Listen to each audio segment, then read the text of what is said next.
I'm going to do a shave with Hendrix Classics & Co. James Bond in their eco-friendly container. I'm going to use my Hendrix Classics & Co. Van Winkle 3-piece razor. I'm going to use a feather blade. I'm going to use my AKA Purple Drink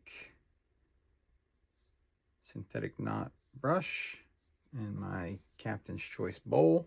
You can lather right up in this container or any soap container. I prefer not to introduce water and any kind of particles into my soap containers, so I do what's called scooping. And so what I found is a good size is a 1/4 teaspoon. Produces enough lather at least for a 3-pass shave of your face. I'm only doing my neck, and then I'm also going to do my armpits.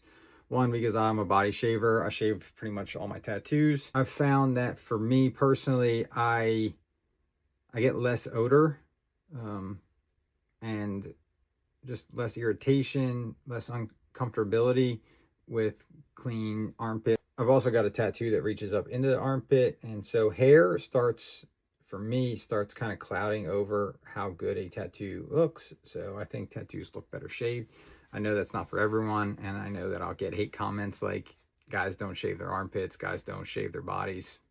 I do. I've shaved my body for a long time. It's just more comfortable skin for me without a bunch of hair on it. So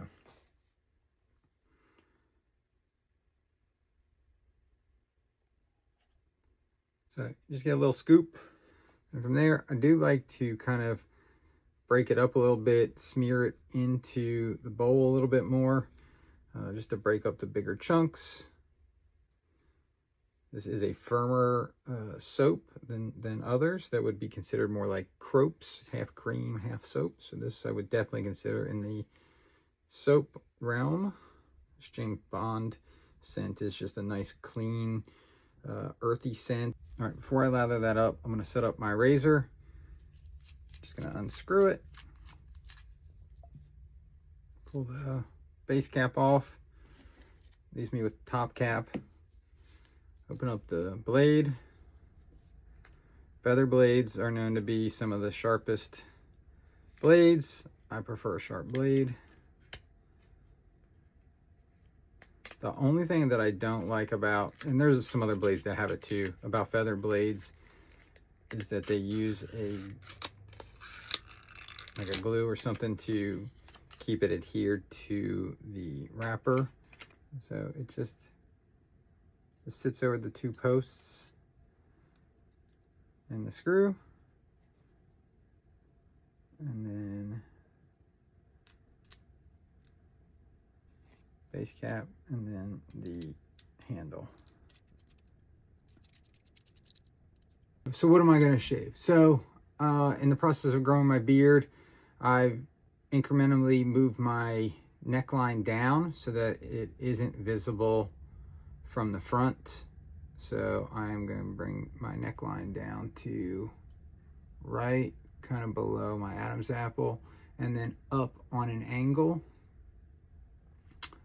that kind of mirrors my jawline, so the back won't come down quite as long as the front. You can see that angle. So I just kind of try and mirror that angle. I like to start with a brush that's been soaking, but squeeze all of the water out. From there, I can start working my lather, and then as I need to, I can just add more water to get the consistency of the lather that I'm looking for. I really like a lather that's kind of like a Cool Whip.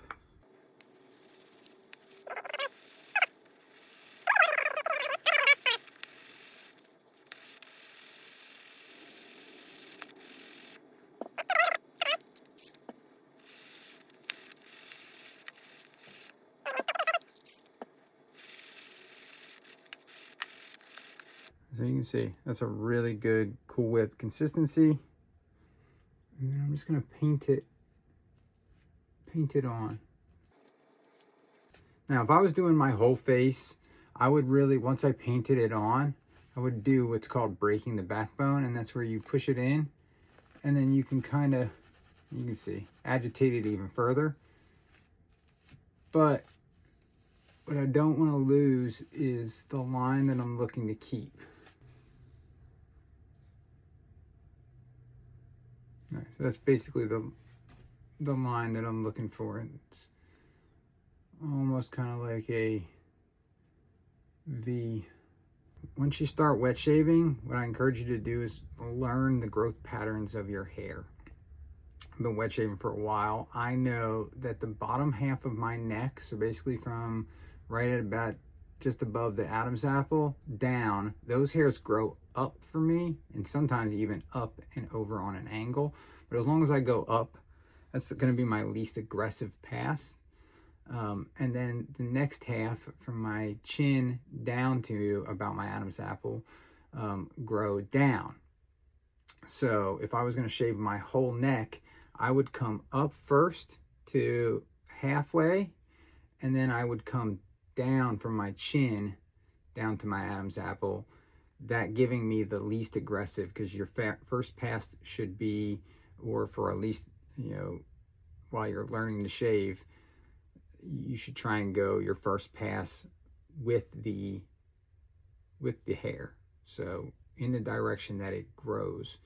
Then you can do either across the grain if you're looking for a 3-pass shave, or if you're comfortable enough and you've shaved enough, you can then go against the grain, being your most aggressive pass. So if you're looking for what we consider that baby bottom smooth shave, most people are doing a with the grain, across the grain, and then against the grain shave.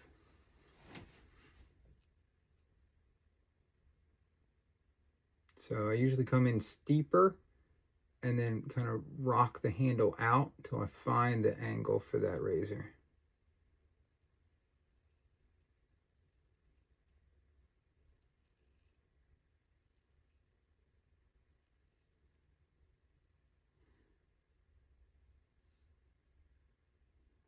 You can pull the skin down, making it tighter.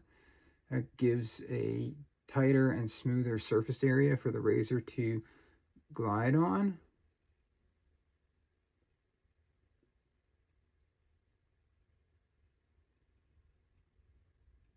All right, so now I've done everything except for my Adam's apple, and because that comes up to a point, if I'm not careful, that's where I end up usually getting nicks. So what I kind of like to do is pull to the side, and so what that does is pull that skin off and away from my Adam's apple.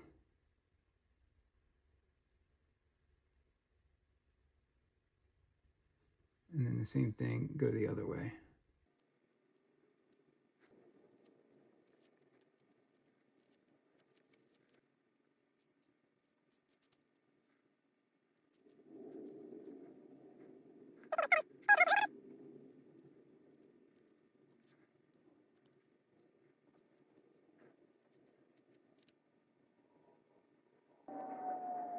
All right, so I'll shave my armpits, demonstrate that even women can shave with a double-edged razor on sensitive areas of their body.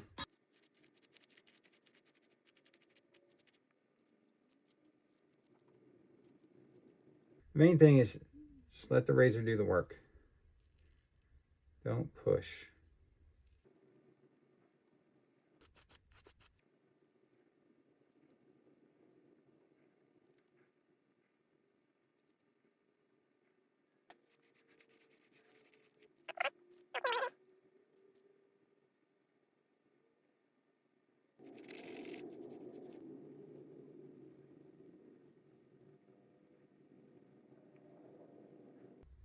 And smooth.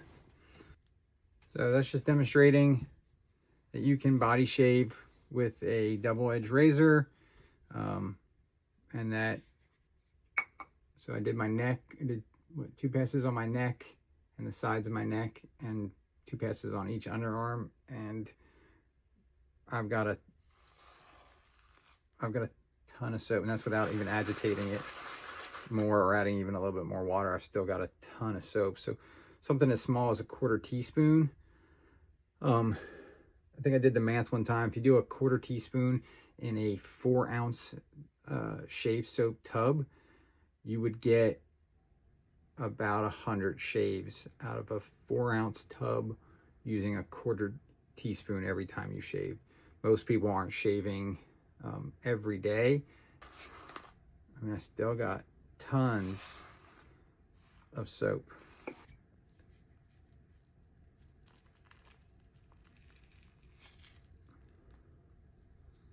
So look, I mean, that's thick.